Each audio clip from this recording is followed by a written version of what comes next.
attorney Laura Anthony, founding partner of Legal and Compliance, a full-service corporate securities and business transactions law firm. Today is the continuation of a LawCast series detailing the OTC Markets tiers and listing requirements. In the last few LawCasts in this series, I have detailed the OTCQB listing and ongoing quotation requirements. Today, I finish that series with a few more points and then move on to the OTC Pink Tier of quotation. The OTCQB application fee is $2,500 and the annual fee is $10,000 per year. Once on the OTCQB, a company may be removed if, at any time, it fails to meet the eligibility and continued quotation requirements, subject to a 30-day notice and opportunity to cure.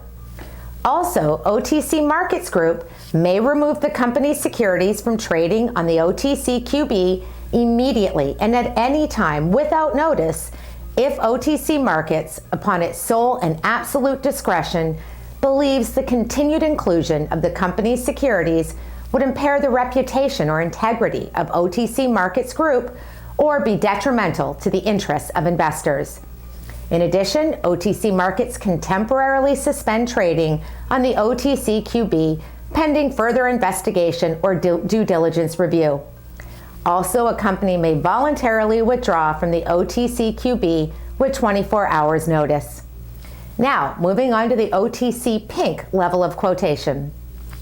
The OTC Pink, which includes the highest risk, highly speculative securities, is further divided into 3 tiers: current information, limited information, and no information, based on the level of disclosure and public information made available by the company either through the SEC or posted on the OTC Markets website.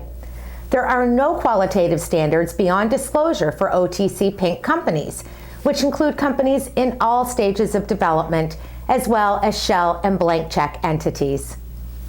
Companies with current information status on OTC Markets include both companies that are subject to and current in their SEC Exchange Act reporting requirements and companies that file current information on OTC Markets in accordance with their alternative reporting standards.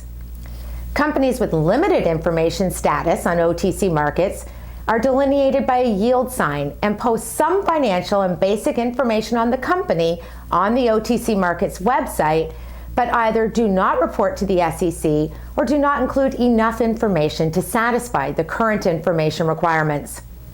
Companies with no information status on OTC Markets are delineated by a stop sign and do not provide any current or updated reliable public disclosure. Also, companies with a caveat emptor designation on OTC Markets are delineated with a skull and crossbone sign. These companies have raised concerns such as improper or misleading disclosures, spam campaigns, questionable stock promotion, investigation of fraudulent or other criminal activity, regulatory suspensions, or disruptive corporate actions.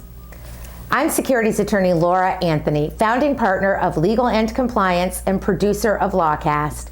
Should you have any questions about today's topic, please visit securitieslawblog.com and lawcast.com or contact me directly.